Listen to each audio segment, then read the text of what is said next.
Okay, so like I said, these are basically unpublished writings during Marx's lifetime. Although since the 20th century, they've become very important.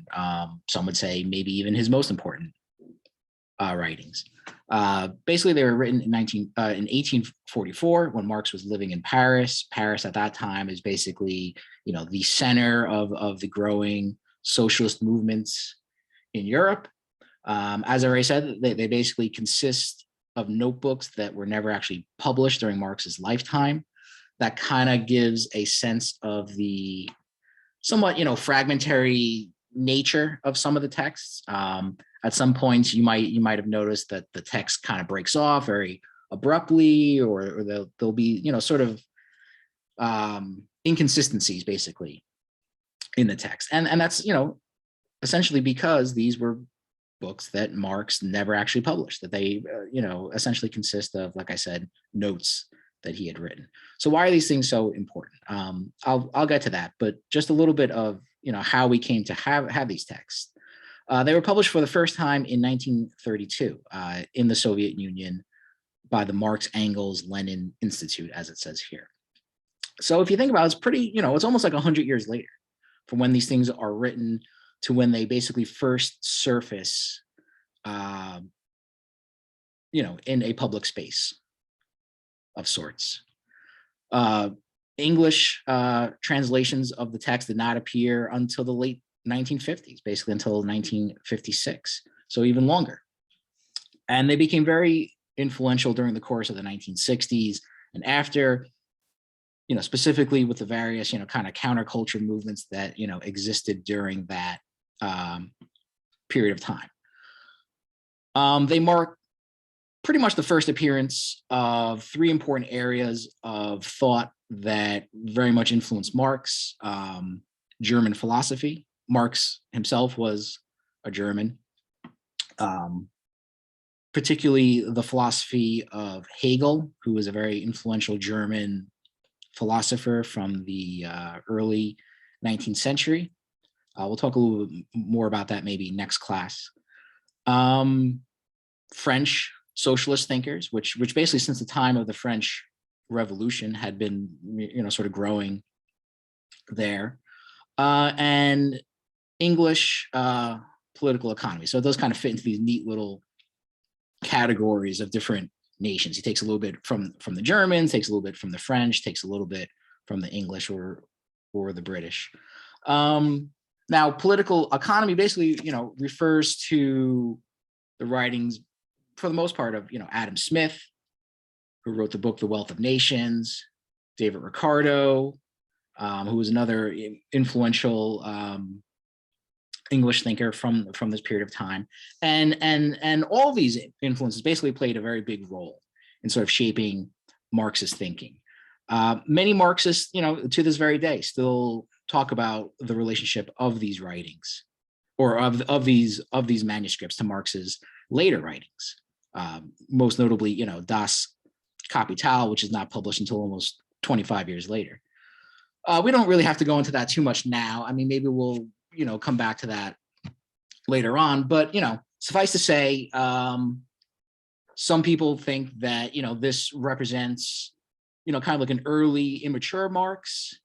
These were written basically when Marx was around, 25 or 26 years old. So he's, fairly young at this point in time. And it is somewhat intimidating to think that even somebody at that young is capable of writing something like this at that time. I'm not sure if I could write something like that now. I'm much older than 25, I have to say. So some people regard that as sort of like an early immature phase of Marx's writings, this emphasis on philosophy and things like that, which he later gets rid of. That's one sort of take on it. Some kind of see that this actually represents something about Marx that's actually more relevant today than his sort of later economic theories, which become very much, based on numbers and things like that. Some people, and I would sort of include myself among this, kind of see that there's really not that much of a big deal about this, that there's kind of a continuity of thought, that the ideas and concerns that Marx addresses in these early writings basically carry through throughout his entire life. I mean, that's kind of the way I see it, at least for what, for what that is worth. I guess I should point out that when these writings were actually first presented to me as a graduate student, or as as an undergraduate student, it was kind of presented in the way, like I said, that this is actually more important, that Marx's writings on alienation and things like that are actually more important, more relevant today than his, economic theories, which of course he's more well known for overall. That was pre, the crash of 2008. I would say that since then and recent events since then have kind of shown that Marx's economic theories, I think, actually are much more relevant. So that's why maybe I take that view, that I think there is kind of a continuity here, that basically the things that he brings up here basically carry on in his thinking basically up until the end. But it is, worth, pointing that out, maybe that for a very long time, particularly after the Cold War ended in 1989 or 1991, depending on when you date it. And I would say probably right up until the crash in 2008, there was the perception, of course, that, Marx's economic theories about, the exploitation of labor and things like that were obsolete. They were not relevant anymore. But again, I would say that, more recent events over the last, decade and a half or so have kind of shown that not to be the case. Anyway, so let's, pretty much get into the text themselves. They can be somewhat dense. Before that, a little bit, let me just say one more thing about the, the background when these things are written. I already mentioned that, Marx wrote these when he was fairly young, in the 1840s, in 1844. This would be basically just a few short years before there was another French Revolution in 1848. A lot of people maybe are not as aware of that. Let me admit some more people into the waiting room here. A lot of people may not be as aware of that. Most people, I think, have at least heard of the French Revolution of 1789. What they don't know is that basically there was another revolution in 1848. I don't really have time to get into the whole, history of that complicated event. But basically what happens is that, after the fall of Napoleon, the French monarchy is actually reinstituted. It comes back, basically. They put the king back on the throne. And in 1830, sort of a new ruling family takes power. And that basically lasts up until 1848, where again, the monarchy is overthrown again, and basically for the final time. Now, why is that significant? So what happens during this event? What you see basically is the capitalist class, what we'll call, the bourgeoisie, and the working class, or the proletariat, of course, in Marx's famous terms, kind of allied with each other, right? They sort of essentially teamed up to get rid of the French monarchy and the French, feudal nobility,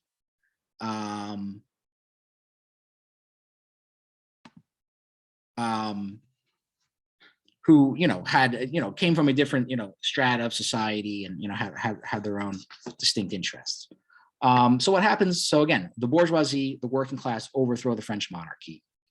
The bourgeoisie then seize power in a republican form of government. But what happens is that, very quickly, the bourgeoisie sort of turn against the working class. And this culminates in another sort of, failed uprising in June of that year. The monarchy is overthrown in February 1848. In June, there's an uprising now of the working class against the bourgeoisie. Now, this is very important in the history of socialism, because Marx considers this basically to be the first time where the working class kind of acts as its own sort of independent force. They're no longer, prior to this, they had existed, obviously, but they had more or less been sort of, tied to or tethered to the bourgeoisie. From this point on, basically, they become separate. They become sort of antagonistic, forces against each other. And I'd say it's quite, obvious or easy to say that, if you look at the history of political conflict, not just in France, but throughout Europe and really throughout the world, that you see this conflict between the capitalist class and the working class taking shape, certainly throughout Europe, at the very least. 1848 is the same year in which Marx writes the Communist Manifesto, or otherwise known as the Manifesto of the Communist Party, probably the writing he's most known for. And Marx at that time, had believed that the revolution in France would basically spread to other parts of Europe. It kind of did. There were some uprisings there, but they were kind of quickly put down, as was the uprising in France. So these, so the manuscripts, which I'll, refer to them from now on as that, rather than the, calling them the economic and philosophic manuscripts every time I talk about them. But the manuscripts are written just a few short years before this happens. And if you see from reading it, there's not really that much talk, in fact, about the proletariat. In fact, I don't think you can find that term at all, at least not in the readings that we had, selected. There are very few references to the working class as a sort of, independent force, sort of acting for itself. There are references to workers. There are lots of references to what happens to the individual worker, basically, under a capitalist system. But you don't really get this sense of the working class being this kind of, organized, political force that's basically, struggling to gain power over the bourgeoisie, over the capitalist class. And I suppose that's because, at that point in 1844, it hadn't really happened yet. I mean, you had yet to really see the emergence of the working class, basically as an independent force, basically, working not just alongside the bourgeoisie, but basically, working for itself, essentially. What else can I say about this before I move on, before I get into the text itself? I mean, so what happens basically at the culmination of the revolution in 1848? Basically, a dictatorship occurs. The Republican government is overthrown. Actually, Napoleon's nephew takes power, a guy by the name of Louis Napoleon, or otherwise known as Napoleon III, once he takes power. Don't ask me about Napoleon II, it's complicated. But he takes power. He's not, part of the traditional French monarchy. So he's not necessarily a recreation of that. It's something kind of different. It is an authoritarian government. It's an undemocratic government. And his reign basically lasts for about 20 years or so. So Marx talks about this in some other important writings from this period of time, which we're, not going to go over in class, but they are important, and it does obviously, connect to this period of time. So basically what he's talking about here is that, and it does have a lot of, relevance, I think, even to the current, to the current day, is that Marx argues that essentially the bourgeoisie allows for the overthrow of the Republic, basically to sort of head off, to basically, crush the bourgeoisie. And I think that has a lot of relevance today.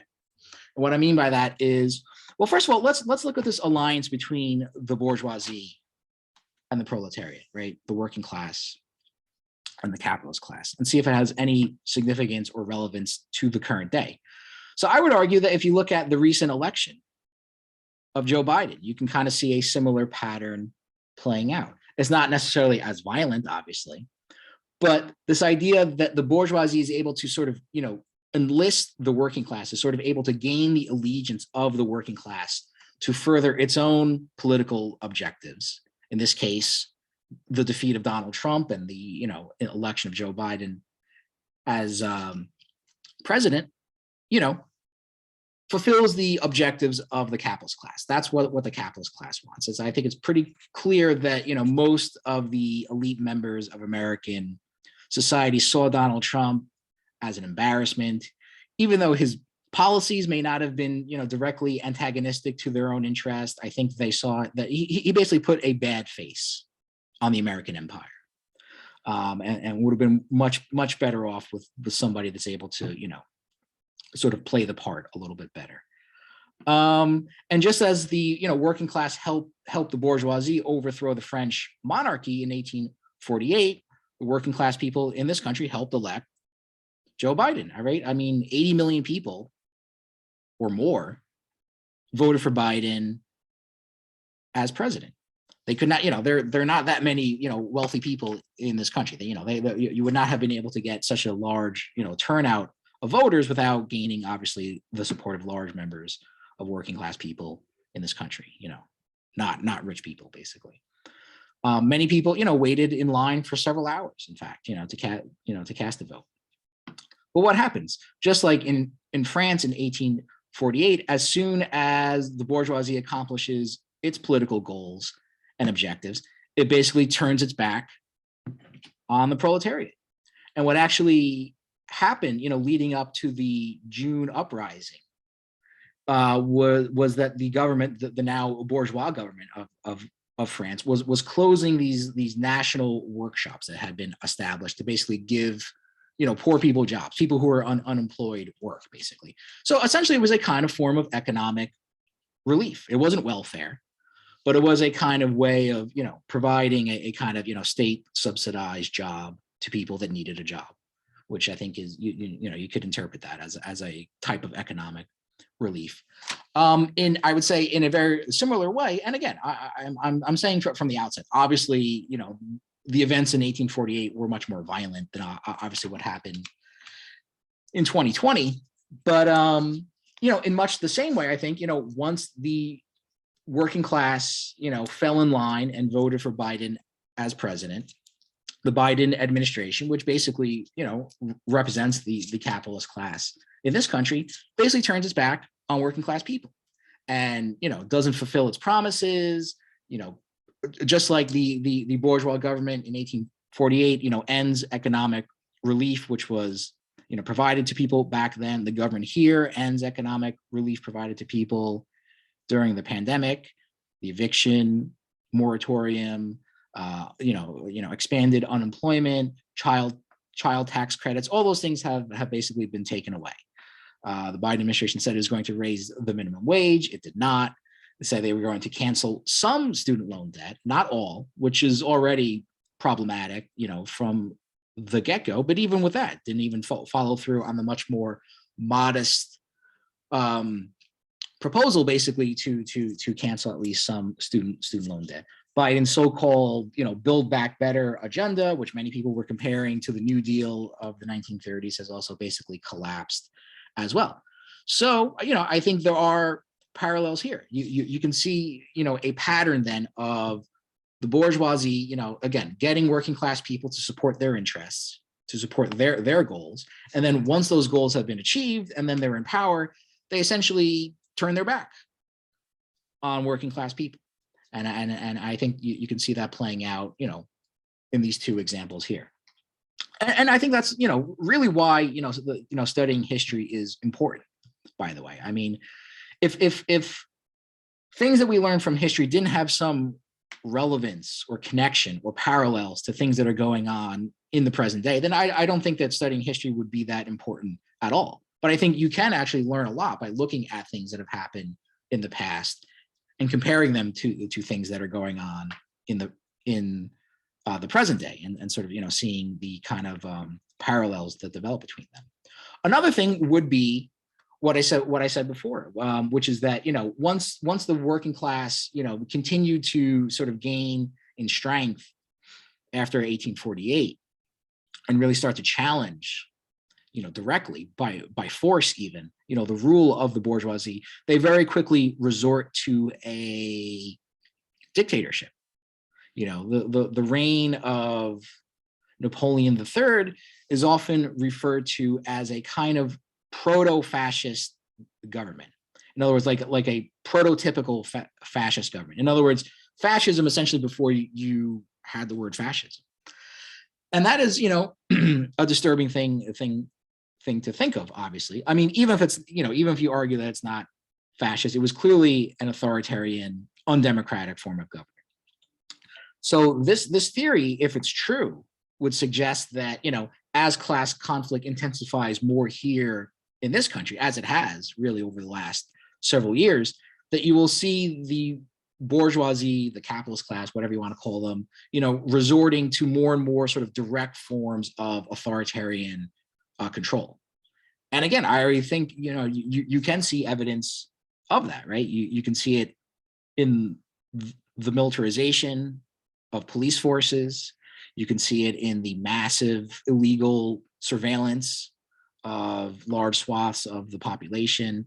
You can see it in other, facets as well. Although there's still, the level of class conflict in this society, I think, is still of a fairly low level of intensity, at least at the present moment.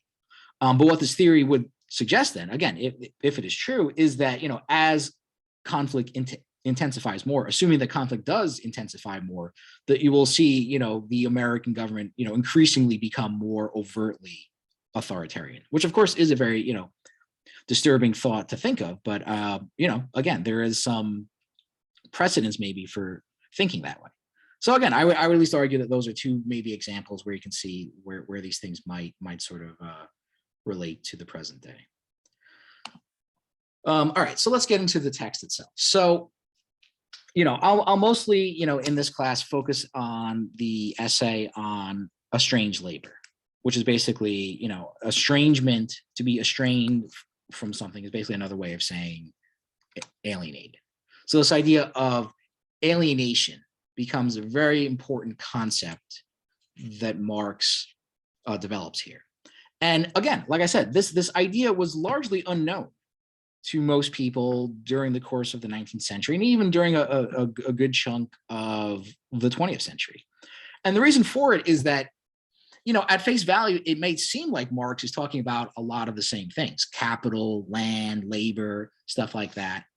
And I would say, yeah, that's probably true. That's why I think, in fact, that there is, of course, a great, a continuity of thinking here. But when Marx is talking about this idea of alienation, what he's basically talking about is, besides the kind of sort of economic harm, besides the kind of economic exploitation that workers face in the capitalist market economy, is this idea of alienation, which basically refers to a kind of psychological harm, or if I could even use this term, spiritual harm, which kind of comes to people, which is sort of inflicted upon people. I'll prefer to use the term psychological, right? Because that's much more sort of, grounded in scientific thought. But and it does, of course, in many ways anticipate, some of the later things that we'll be talking about here in this class, like I mentioned last week, that a big part of critical theory is sort of, incorporating Freudian psychoanalysis into sort of Marxist analyses of how the capitalist economy works. So even though, Marx is writing, of course, several years, decades, in fact, before Freud, this idea of alienation seems to sort of anticipate that to a certain extent. It seems to anticipate a lot of the kind of, again, psychological harm that comes upon people in a capitalist system, particularly among the working class. So again, central to Marx's argument is the idea that private property is the result or the consequence of estranged or alienated labor. In other words, that without alienated labor, you would not have private property. So this is Marx's big issue with the English political economists, right? Is that they sort of take these things for granted. They just take for granted that private property exists, that markets exist, that labor and capital and wages, that all these things exist, and we're just going to try to sort of study how these things work now. But Marx says, well, why not take the extra step and really inquire into where these things came from in the first place? And he would allege, and I think this is correct, of course, that the political economists, what we would today, refer to basically as just economists, don't go deeply enough into these things. They don't really inquire into how these things sort of came about. They just sort of take everything for given, which is basically like saying that their analysis of things is fairly shallow. So I'm quoting him here. Most of the rest of the slides will basically be direct quotes from Marx, but here I have them in quotations.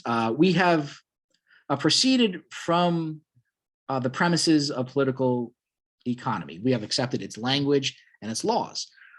We presupposed private property, the separation of labor, capital, and land, and of wages, profit of capital, and rent of land, likewise division of labor, competition, the concept of exchange value, etc. So basically what he's saying is that, look, these are the concepts that political economy talks about. So we're going into that. We're going to sort of take it on face value and assume that these things matter. But again, where do these things come from?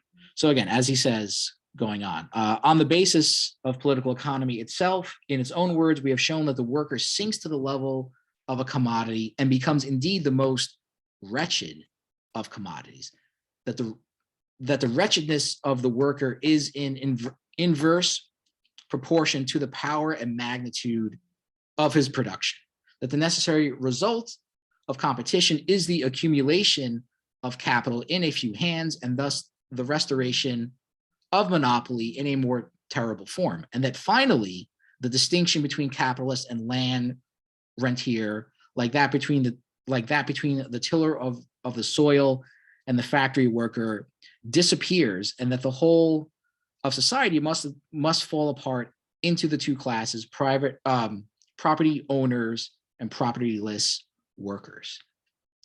So again, he's saying a lot here, and you know, like I said, I mean, a lot of these readings are pretty dense. So like I'll try as much as I can to sort of, you know, walk through and explain you know, important aspects of them, or really, you know, like try to interpret what these texts means. But again, basically that's what he's saying, is that, you know, these concepts are here, but they don't really go into things deep enough.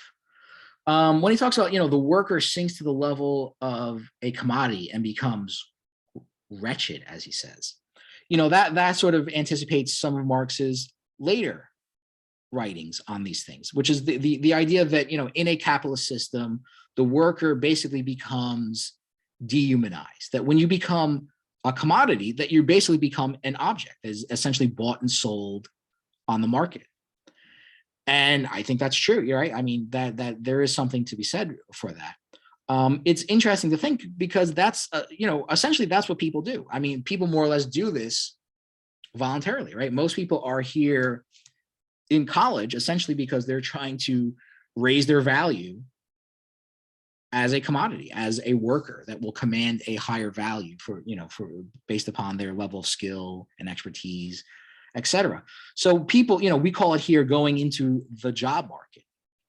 And it's interesting to think that that is essentially what you are doing, that when you go into the job market, that you are essentially turning yourself into a commodity. You're basically turning yourself into an object that has a certain value. And of course, your goal is to then command, you know, the highest value that you can get in the form of a wage or salary.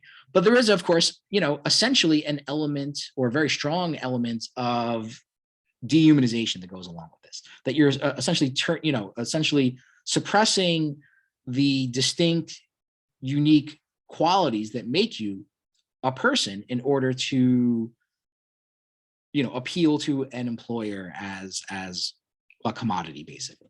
So he's already basically talking about that. And again, I think it does sort of anticipate lots of things that we see going on in, you know, in the modern day economy as well. So also you can already see basically the interdisciplinary, you know, aspect here. So this is something else I talked about last class, right? This idea that, you know, part of what makes critical theory a distinct thing is that it doesn't just specialize in one form of knowledge, right? It sort of incorporates politics, economics, sociology, psychology, aesthetics, you know, the study of art and art theory and things like that, and sort of draws upon all these different forms of knowledge in its, you know, analysis of things. And really, you know, it's probably too much to ask for any one person to have that level of expertise in all these different things. What you do is you create a kind of institution that you know, gathers together specialists in different areas and then allows them to collaborate and cooperate on different things.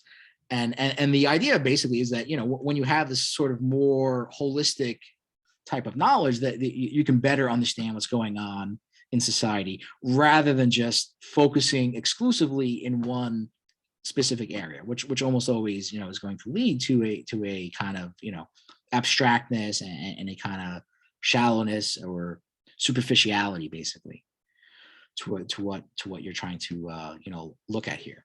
So we already kind of see this, right? What Marx is talking about, when Marx is talking about political economy, I mean, these two things have already basically been pulled apart, right, into what we would today call political science and economics.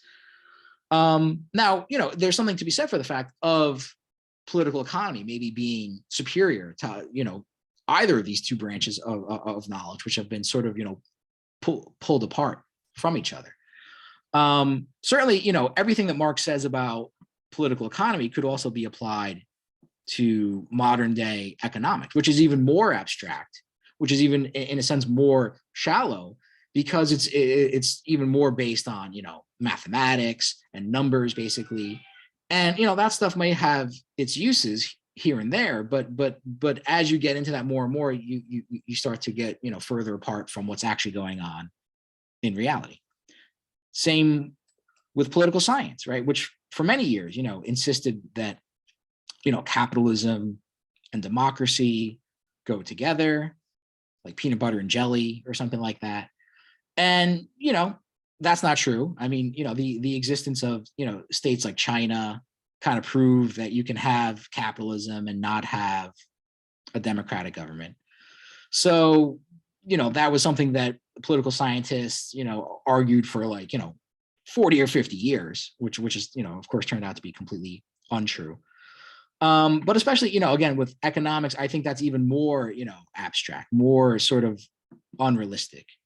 And, when I look to economic thinkers, I usually look to people like Richard Wolff and Michael Hudson, who are economists, who have, a background in economics, and they'll go on, for days, basically, about how horrible, basically, the economics profession is here in the United States, which is completely, disconnected from reality, which basically its only existence, is to try to argue that a, market economy is rational and beneficial to people, when of course the reality is that it's oftentimes irrational and dysfunctional and leads to all sorts of, negative consequences from it. So that kind of abstractness, that kind of, superficial analysis of things in many ways results from, being overly specialized or being overly abstract and not looking, closer at what's going on in actual reality. So again, he says this here, political economy starts with the fact of private property. He's basically, echoing what he says here. Skipping, down to the end of the paragraph, he says, the only wheels which political economy sets in motion are greed and the war amongst the greedy competition. So what he's saying is that basically, again, like I just said a moment ago, if we understand political economy is basically modern day economics, that it basically takes something that's irrational, greedy people, ruthlessly, competing against each other, and tries to make into something that seems rational and even beneficial for the majority of people. That is essentially, in a nutshell, what his critique of political economy is, or what we would basically just call modern day economics. Okay. And I think there's something to be true. If you look at then the sort of cultural aspects of this, right? I mean, if you think about what kind of cultural values capitalism needs to survive, right? It's selfishness or greed, it's aggressiveness, it's materialism, or basically a disregard for anything that doesn't have sort of economic value. Is it a coincidence then that when we survey society as a whole, we see people who are selfish, who are aggressive, who are ruthless, who are, unconcerned with anything that doesn't have any kind of economic benefit to them? I'm not saying all people are like that, of course, but it's kind of hard to ignore, the prevalence of these things in modern day life. I mean, is it just a coincidence that those are, basically the exact same kind of values that the system kind of thrives upon. And that would then be, an argument for making that, this is how capitalism, perpetuates itself, that it depends upon sort of instilling these kinds of values, within people, selfishness, aggressiveness, and so on and so forth. So that's sort of the, the cultural aspects, or the cultural, critique of capitalism. So, all right. So when we get now into the idea of alienation itself, basically what Marx talks about is that there's basically four main sources of alienation, right? He says, alienation comes from the product of labor, what the worker actually, produces or creates. Alienation comes in the process of production, the time in which the worker spends making something. Alienation comes from the species, or from, the workers essentially alienated from themselves by, the process of production. And then finally, the worker is alienated from other people. So those four aspects of it. And of course, I'll spend time trying to talk about each of them and trying to understand what they mean. But this is essentially, the heart of Marx's idea of alienation. So let's start with the idea of the product of labor. Does anyone have any questions so far? Because I've been talking for a while here. Everyone gets this more or less. Okay, so basically alienation from the product of labor. So what he's basically saying here is that, the more stuff basically that the worker creates, the more that is sort of taken away from the worker and used against them. So as it says here, the worker becomes all the poorer, the more wealth he produces. The more his production increases in power and size. The worker becomes an ever cheaper commodity, the more commodities he creates. The devaluation of the world of men is in direct proportion to the increasing value of the world of things. Labor produces not only commodities, it produces itself and the worker as a commodity. And this at the same rate at which it produces commodities in general. This fact expresses merely that the object which labor produces, labor's product, confronts it as something alien, as a power independent of the producer. The product of labor is labor, which has been embodied in an object, which has become material. It is the objectification of labor. Labor's realization is its objectification. Under these economic conditions, this realization of labor appears as a loss of realization for the workers. Objectification as the loss of object and bondage to it, appropriation as estrangement, as alienation. So again, the terms alienation and estrangement sort of mean the same thing. Would Amazon be an example of this? Someone asks in the chat, Adrian. Yeah, I mean, I think that's essentially what he's talking about here. So the more wealth, the more value, the more commodities that the worker produces through their labor, the more that product, the more the end result of what they create is basically turned against them. And yeah, that's true in the sense that obviously that what they take is literally taken away from them, that they have no ownership over it at all. It's taken by the owner, it's sold in a market, and the owner, of course, enjoys the lion's share of the profits. In the case of Jeff Bezos, it's like literally billions of dollars, while most of his employees, toil away making very, very low wages. But it's also in the sense that, the profits that the capitalist, gains from sale of commodities is used against the workers in the sense of, laying people off, creating machines or buying machines that basically take the place of the worker, to outsource, production into overseas countries, and basically to exploit the even cheaper labor there while laying off people here. So yeah, so what Marx is literally saying is that the more value, the harder that the worker works, the more that value is basically used against them, and basically, as he says, confronts it as something alien, which is, obviously where the term alienation comes from. So that's only, the first aspect of it, but that is, of course, one of the most important. And I think, again, I think this is pretty much true.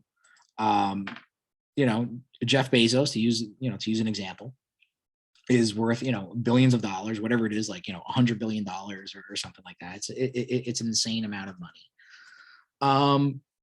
Many of his employees were paid so low. I don't know if this is still true now, but this was true according to an article I read a couple of years ago, that they were on like food stamps and stuff and welfare. I mean, how is a guy who's worth billions of dollars have people that are working, full-time jobs, but still making such a low income that they have to go on, public assistance programs, which are basically, designed for poor people who are not able to work. And, that now they like to tout the fact that, they pay their employees $15 an hour. Of course, people have been talking about, the fight for 15 for over a decade now, which of course you should take that in mind, that, whatever you could have gotten with $15 an hour, 10 years ago, it's a lot less now. Does anyone know how much that actually, comes out to? I mean, if you base it on, the typical 40-hour work week, that's like, like $30,000 a year, or a little bit more, maybe like, like 31,000 or something like that. That's a very low income, for people that are working very hard and doing very, and of course, before tax as well. So it's a very low income. It's a very, for people that are working very hard, physically grueling jobs, which takes, a big toll on their, physicality, on their backs, on their knees and things, because they're lifting these big, heavy, boxes all day long. So it is, I mean, it is pretty, a horrible thing. But this would basically, like I said, just basically be one example of how this works. So again, the more the worker works, the more that product is used against them. And this can occur obviously in a physical setting where you're working with your hands, or it could occur in other settings as well, in a creative setting. Comic book movies are now all the rage, or maybe they were, maybe they're getting passe now, but for many years, right? I mean, these movies were setting all sorts of box office records. Everyone's seeing them. Most people love them. Some people don't. Martin Scorsese compared them to, roller coaster rides, or, like something like that. But no one can deny that these movies were very popular and they made a lot of money. Well, if you look into the, history of where a lot of these characters were created by, artists and writers, it's a very dark story of how these people were, exploited by their employers as well, especially the artists, who, more often than not are working like 12-hour days, not sleeping at nights, so they can meet their deadlines and things like that. And again, the more value they create, through their art, the more that art is used against them. They don't own those characters. They create lots of money for their, publisher. The publisher then, lays them off and, finds a new person, a younger person, maybe, that's willing to work for less money.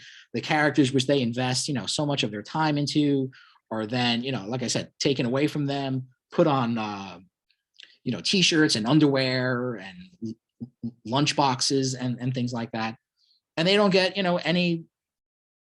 any money from that. They don't get anything, from those things. At least they didn't for many years. Maybe it's gotten a little bit better now, but for literally decades, that was pretty much the case. So this, kind of exploitation, or this kind of alienation, again, from the product of labor, from the final result of what you create, goes on, in many different ways, in a factory setting, in a creative setting, in an artistic setting, in many other ways as well. So again, this is really where this idea of alienation comes from. So again, sort of echoing what he said in the previous passage, Marx says that, the product of labor confronts the worker as an alien object, literally as something, like foreign, something that even though you made it, or you created it, or you at least played a role in its creation, it's not yours. You have no say over it. You have no control over it. And more often than not, whatever, profit comes from the sale of that thing is going to be used against you. He actually compares this to religion, which I think is interesting as well. He says, it is the same in religion, reading about one of my four lines down. The more man puts into God, the less he retains in himself. The worker puts his life into the object, but now his life no longer belongs to him, but to the object. Hence, the greater this activity, the more the worker lacks objects. Whatever the product of his labor is, he is not. Therefore, the greater this product, the less is he himself. The alienation of the worker in his product means not only that his labor becomes an object, an external existence, but that it exists outside him, independently as something alien to him, and that it becomes a power on its own confronting him. It means that the life which he has conferred on the object confronts him as something hostile and alien. So again, basically echoing what I just said. It's interesting that he compares this to religion. And this really sort of shows you some of the philosophical influences that Marx is sort of, drawing upon here, particularly a guy by the name of Ludwig Feuerbach, who I believe Marx references in the preface to the manuscripts, as well as maybe in some other places as well. So Feuerbach was a German philosopher who was a little bit older than Marx, and he's most known for a book he wrote known as The Essence of Christianity. And basically what he's saying is that religion is basically where people put they sort of project their own sort of creative activity into this idea of a divine God. Of course, more often than not, at least within the Christian faith, the concept of God is often referred to as the creator, right? So this idea of creativity, of creativeness, of a creative force is basically, again, sort of projected outward. And so, I won't go, spend too much time talking about that, but basically that was more or less Feuerbach's object and I think it plays a big role in, Marx's idea of alienation, which is that Feuerbach was basically saying that religion represents alienation. Religion represents, mankind sort of alienation from itself. The idea that it sort of, cannot recognize its own sort of creative potential, basically, and sort of externalizes it into this idea of God. Obviously, Feuerbach's intention then was to sort of overcome that alienation. And I guess essentially what he was saying is that, humanity should realize that it itself is essentially God, that it itself is the creative source, not that it created the universe, obviously, but that it itself is the sort of source of creativity that we basically see in the world. That was at least more or less, I think, Feuerbach's argument, and which again played a big role upon Marx. So again, Marx goes back to talking about political economy. Again, he says that political economists essentially conceal that estrangement, that they do not consider this kind of alienation which exists, which I would say is pretty much true. Again, when Marx says political economy, we can basically, think of it as modern day economics. And I think that's true. I think it's even more true about modern day economics today than it was about what Marx would call political economy back then. And then it's even more abstract, doesn't look at the historical social origins of how these relationships between employers and employees take place, but simply takes them as given and just tries to sort of, study them, at this sort of surface level. And again, of course, with modern day economics, it increasingly becomes very, abstract and mathematical, and very much seems to be, cut off from humanity. But he does say a few interesting things here too. He does say, it is true that labor produces for the rich wonderful things, but for the worker, it produces privation, meaning, a lack of things. It produces palaces, but for the worker, hovels. It produces beauty. It produces beauty, but for the worker, deformity. It replaces labor by machines, but it throws one section of the workers back into barbarous types of labor, and it turns the other section into a machine. It produces intelligence, but for the worker, stupidity and cretinism. So again, there's this sort of inverse relationship going on. again, the more the worker works, the more that work is sort of turned against them. And he's saying that, yeah, of course, labor is the source of all this wealth and beauty and things like that that we see in the modern day world, which was already sort of, taking shape, obviously, in the time in which Marx is writing. But the problem, again, much like the problem in current day society, where we see, the visible symbols of wealth and everything that wealth, creates. The problem with that, though, is that, of course, it's out of the hands or it's out of the reach of the vast majority of people, right? And only a very small group of people basically get to, enjoy in these things, while the vast majority go without. And if that isn't bad enough, then you have to realize, well, it's only because of the labor of the people who are going without these things that these things are possible in the first place. So the people that are literally creating these things through their collective efforts are also being deprived of these things. And of course, this would be an image then of the kind of, poverty that you would expect to see during the course of the 19th century. This is often, referred to as Dickensian poverty, after the writer Charles Dickens. Marx, again, when he's writing the manuscripts, is living in Paris at that time. He later settles in London, actually, during the next decade, and basically lives out, the rest of his life there, which was basically, at this time, the heart of capitalism, right? This was where the real engine of capitalist development was occurring, right, within England, specifically within the city of London, or at least was the financial capital, was at least, reaping most of the profits generated by industry. But again, at the same time, the vast majority of people are living in these incredibly impoverished conditions. And you can see this quite clearly here. This is oftentimes, part of the imagery that you'll see. You'll see lots of children roaming the streets of these sort of, working class areas. And that's simply because of the fact that, many of these children were orphaned, or their parents were simply too ill or sick to be able to take care of them. But if you see almost any image, then or now, I would even say, of extremely impoverished areas, throughout the world, you'll basically almost always see that, like large groups of children just kind of, roaming aimlessly around. So, again, this is the kind of world that Marx saw and what he was trying to do something about. All right. So, the second aspect then. So we've covered, the first aspect, alienation from the product of labor. Now we're dealing with alienation in the labor process itself, the actual process of making something. So as he says here, till now, we have been considering the estrangement, the alienation of the worker only in one of its aspects, i.e. the worker's relationship to the products of his labor. But the estrangement is manifested not only in the result, but in the act of production, within the producing activity itself.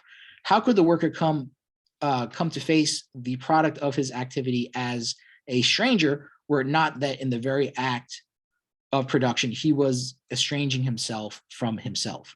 The product is, after all, but the summary of the activity of production. If then the product of labor is alienation, production itself must be active alienation, the alienation of activity, the activity of alienation. A little repetitive there. But anyway, in the estrangement of the object of labor is merely summarized the estrangement, the alienation in the activity of labor itself. So again, a little bit more repetition. But I think, of all the aspects of alienation that Marx talks about, this is probably the one I think it's most easily understood. Maybe the first one is too, but the idea that, while the worker is actually working, they're being alienated because, essentially what he's saying is that work sucks. I mean, at least for most people, it's drudgery, it's boring. And that's if you're lucky, right? If you're lucky, you just have kind of like a mind-numbingly, boring job. But in the worst cases, what you're doing itself is actually, physically harming you, physically and mentally harming yourself because of the grueling nature of the work in which you are actually doing. So again, I think a lot of people understand that, and of course, many people have very little say over the conditions of the working day, how many hours they work, how they work, what they're doing when they're working. So all of this Marx would attribute to this idea of alienation, that you're in fact not literally in control of what you're doing while you're at work, and you're doing basically something that you hate because you have to, because you're being, forced to do so, with the threat of starvation and homelessness and stuff.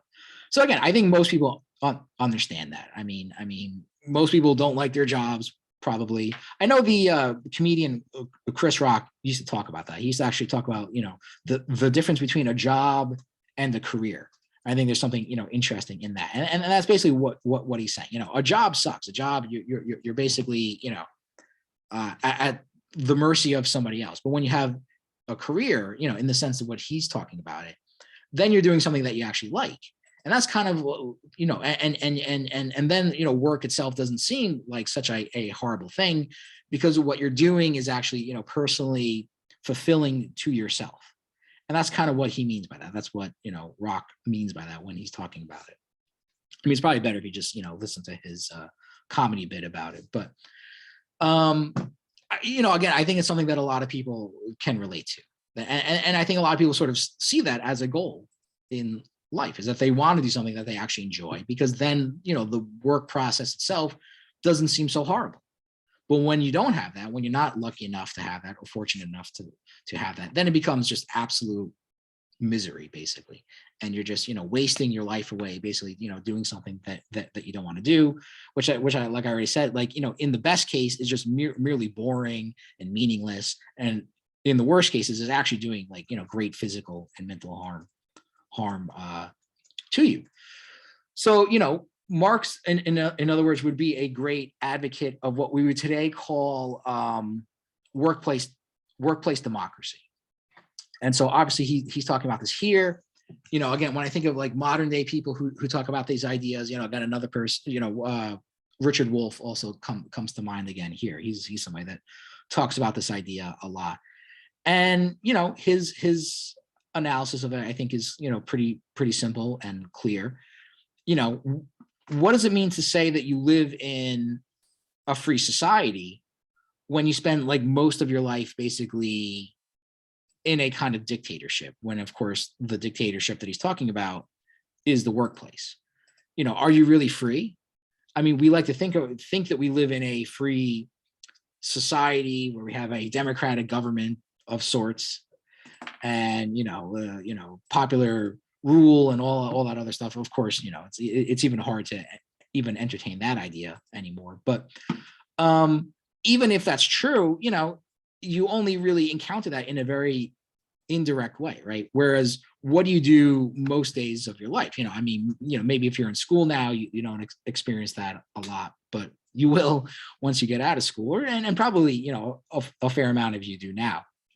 But, you spend, again, most of your day, at least 8 hours a day in most cases, basically working under the rule of somebody else who you have no say over, basically, who tells you what to do, who tells you, how long you're supposed to work, who tells you what you're supposed to be doing.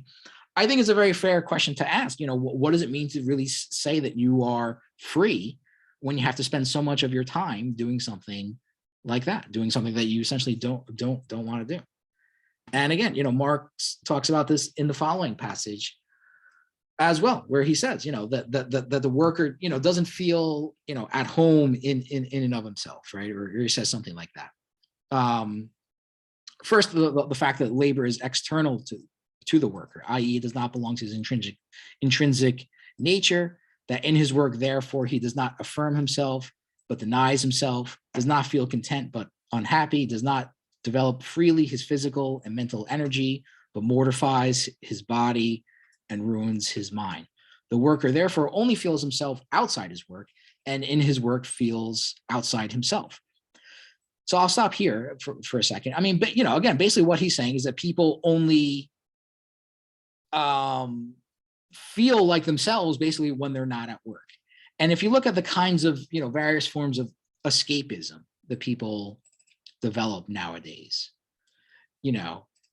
that seems to sort of, speak to that idea, right? People, when they're outside of work, the last thing they want to do is think about work.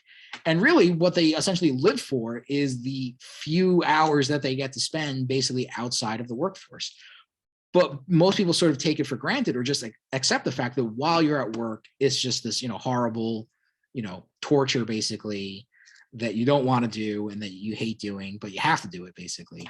And that the only, relief you get from that is the time that you get to spend outside of work. What Marx is implying here or suggesting here is that it doesn't have to be that way, right? That it is possible to find work that is more personally, fulfilling, so that you actually feel, as he would say, yourself while you're at work, that you actually feel that you are doing something that, fulfills yourself. Again, he feels at home when he is not working, and when he is working, he does not feel at home. His labor is therefore not voluntary, but coerced. It is forced labor. And again, I think that really speaks to another kind of myth that we're always talking about, which is this idea of the free workforce, right? That you're free to work whatever job you want. You don't like your job, quit your job, find another job. And many people do say things like that. And when they do, I think it just reveals, how, again, unrealistic and disconnected they are from reality. Because, of course, first of all, it's not that simple. And secondly, what's the difference between working at, one shitty job and another shitty job where it's going to be, the same hours, the same shitty pay, the same situation where, again, you're basically not doing what you would really rather be doing. And of course, now, when I read this passage now in light of the pandemic, I mean, it even takes on, I think, even another kind of relevance, which is that, you see people who are literally being forced into the work, to go back to work. Whether it's, the government forcing people to go back to work by declaring them to be essential workers, which, if they're so essential, why aren't they being paid more? Of course, is the obvious question that comes out of that.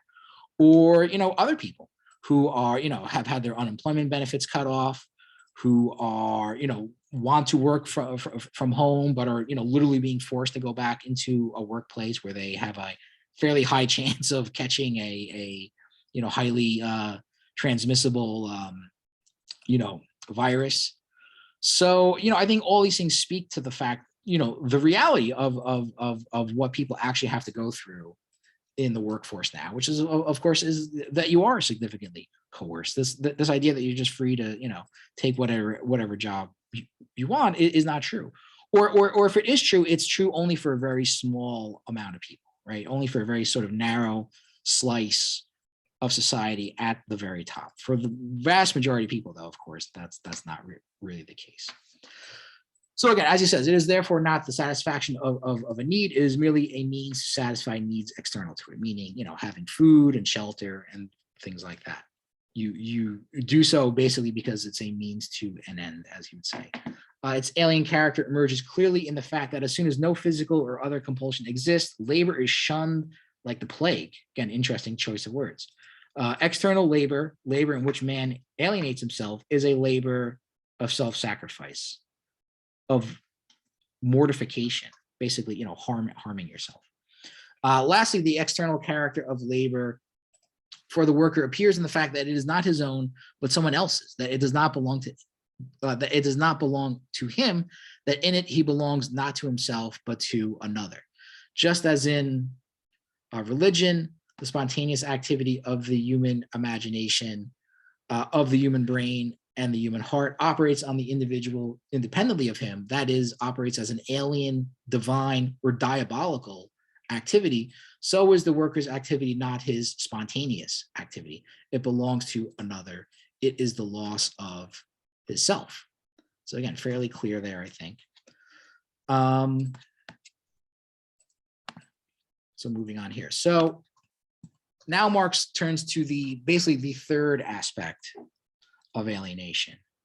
So I'm wondering, I really don't want to be doing all the talking here. I would like to try to, elicit some kind of, discussion from the class. I mean, do people more or less agree or disagree with everything that's been going on so far? I mean, do they feel that Marx is more or less accurately talking about the conditions of modern day work? I mean, is he wrong? Do you think that it's actually not as bad as he makes it out to sound? I mean, I am rather curious to hear what, other people think as well.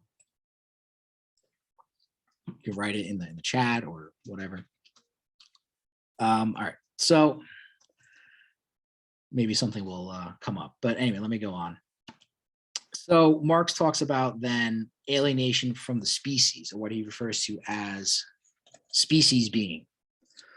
Now this is, I think, maybe I think the first two aspects of alienation that he's talking about are I think fairly easy to understand. I think this is a little more complicated. But basically what he's saying is that, and here he's really sort of going into the realm of anthropology, which again is another sort of field of knowledge, which he's basically saying that there's sort of, he has an idea of basically what human nature is supposed to be like, at least. And he's saying that alienated labor basically sort of violates that nature. So what is the difference between anthropology and other social sciences? What is the difference basically between anthropology and sociology? Basically, the way I understand it, at least, is that, anthropologists basically look at how people behave in more or less natural circumstances, whereas sociologists look at it more in the context of a, modern, large-scale society. At least that's one way of looking at it. So what he's saying is that, how would people behave in sort of their natural state? Now, again, when you get into talking about human nature, that's a very, controversial term. So, there's something to be said for that. But anyway, at least Marx's idea of human nature, or what he refers to as the species being, in other words, what's natural to the human species, is that, again, creativity plays a very big part in that. So Marx is actually a big, he's not anti-work. He's not against working. He's actually a big advocate of the idea that people should work. But again, this idea that they should be doing work that it is sort of, intrinsic to themselves, that they again feel sort of personally fulfilled by. And then he's basically saying that people have a sort of natural need to be creative and to sort of, use work as sort of an outlet for that creativity. But that, of course, under the conditions of a capitalist economy, that whole notion gets, very much violated, as he says. So here's a comment here. I completely agree. I think what Marx is talking about is super relevant, especially since the beginning of the pandemic. We're seeing a rise of protests and strikes from the working class. The current labor movement is critical for our society. Yeah, I would say so. And again, we have certainly seen a revival of that, especially over the last couple of years, even really, since before the pandemic as well. And again, I don't think that Marx's idea of alienation is, again, all that different from what he talked about later on. It is true that if you read Marx's later writings, he does, it does become more of like what you would associate with a kind of economic theory. There's much more, there's a greater level of abstractness to it.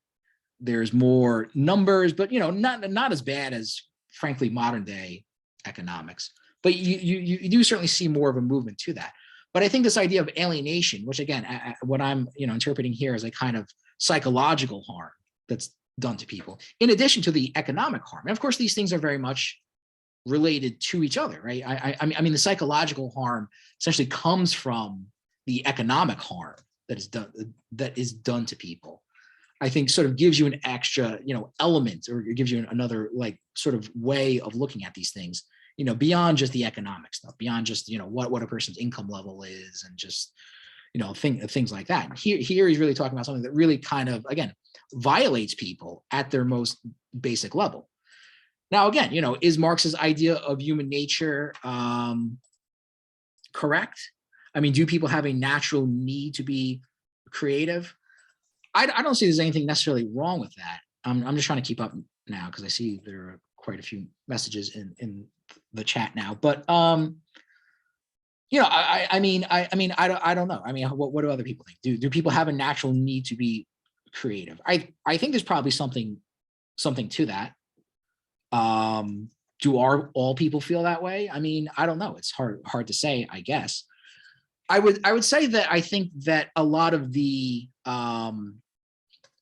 if you look at sort of a lot of the negative aspects of modern day life, and you look at this idea of alienation, it becomes a lot easier to sort of explain a lot of modern day problems that we have here in society. Everything, I would say, from the opioid epidemic to the violence of modern day life, people's fetishization of guns, people's turns towards fundamentalist forms of religion and things like that, and various other things. I mean, if you start from the standpoint that this is a product of alienation, of, again, this psychological harm or damage that's basically done to people, then I think all those things become a lot easier to understand, especially in the fact that so many people, or just other forms of escapism that people have. The people feel this very strong need to kind of escape from life and try to essentially tune out life. I think all those things become a lot easier to understand if you start from the point of view that this is a large part, a product of alienation. At least that's my take on it. So let me see some of these comments here, if my computer will cooperate with me.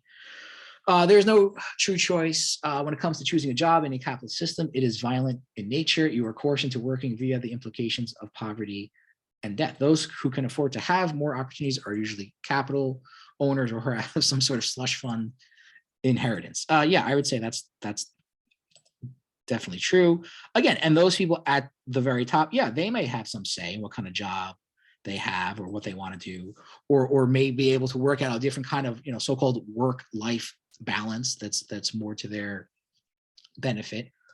But for the vast majority of people, millions of people in this country, billions of people throughout the whole world, that is just simply not the case.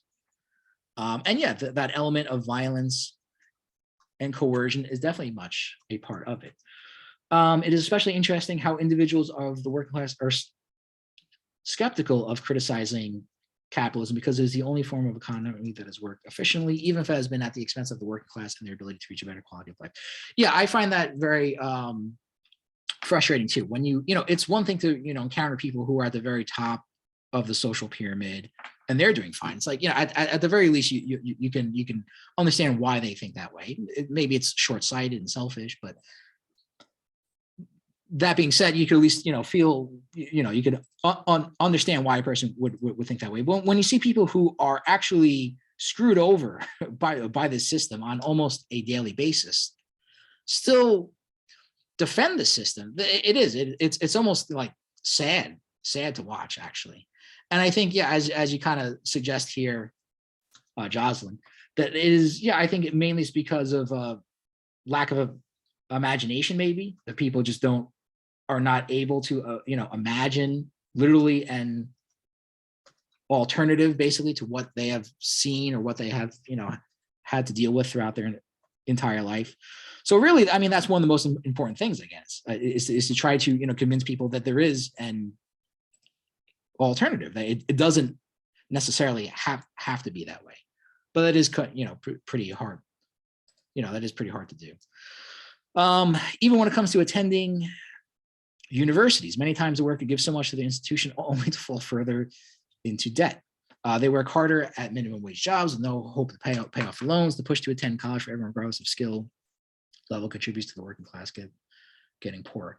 Yeah, and again, I mean, especially at public schools, right? I mean, it's one thing if you want to go to an expensive private school. We've always had that, in fact. But the fact that so many people are buried under massive amounts of debt from going into public schools, which, by the way, at one point at least, basically prior to the 1980s and after, many public colleges were free, were extremely low, tuition. I mean, the idea that people used to, wait tables over the summer to pay off their college, tuition and things like that. I mean that's from a bygone era. That no longer applies to the world that we, live in now. And again, and many of these schools actually were fully tuition free. I know City College in Manhattan was like that for 150 years. I mean, this is a school that was founded in like the 1840s and was basically free basically up until the 1980s. So 140 years, whatever. But I mean, a very long time. Why were they able to maintain institutions like that for such a long period of time, but they cannot do it now? And I think the answer is quite clear. Is because people know, the people at the top know basically that the more you get people into debt, the more the easier they are to control. Basically, the less likely they are to walk off their jobs, the less likely they are to ask for a raise or go on strike or do anything that would disrupt or interfere with their employers. So I think it's quite intentionally done. It's not just a some sort of unforeseen consequence of economic policy or things like that. I think it's quite clear that there's a deliberate intention behind that. And again, people go to college for the idea, most people do, I think, at least for the idea that it's going to help them get a good paying job when they get out of college. And there are all sorts of studies and stats that show that is not really the case anymore either. There's large amounts of people, of college graduates, of people with postgraduate degrees and things like that, who are unemployed or forced to work very low paying jobs. Meanwhile, they're going to astronomical levels of debt because of their education. And again, the government, the current administration said that they were going to do something about it. I never thought canceling $10,000 of debt was really adequate anyway. But the fact that they won't even do that, I mean, just really kind of shows you what a bad situation we are in. All right, so it's almost 1:30. Let me just read this last comment, and then I guess I'll just break off here. So it's also interesting how capitalism has a way of manipulating the working class into believing they have choice through the marketplace, which is displayed through the enormous amounts of physical options at hand. But when it comes to quality of life, the working class has little say in their future and have instead been indoctrinated into believing consumerism is success or representative of success. Yeah, I would agree with that also. There is a significant amount of brainwashing, indoctrination, whatever you want to call it, that goes on here. And this will be, like I already said, one of the key themes that we go into, right? Especially when we start talking about the so-called culture industry and things like that. But that is essentially, in a nutshell, at least. I mean, we'll spend a lot more time talking about it, but that is essentially the idea of the culture industry, is that it exists basically into sort of, drilling these values into people's heads, whether it's consumerism, the idea that you can, satisfy your human needs through buying stuff, which is also, by the way, another consequence of alienation, because people already are alienated through the various, ways in which Marx already talked about, that they see consumerism as basically, I don't want to say a solution, but a way of dealing with that, a way of at least feeling alive or free, or that they have some say, I guess, in what their lives are. But of course, buying stuff and indulging in consumerism is I think been proven to be, not a good way for dealing with those things. And it doesn't, of course, deal with the core issue at hand, which of course is the alienation that people go through. And as I've already said, and I guess I'll leave it at this. Yeah, I mean, this is essentially, how these values take shape. I mean, is it just a coincidence that the values that the capitalist system depend upon are the very same kind of values that you see drilled so relentlessly into people's heads? Selfishness, aggressiveness, consumerism, things like that.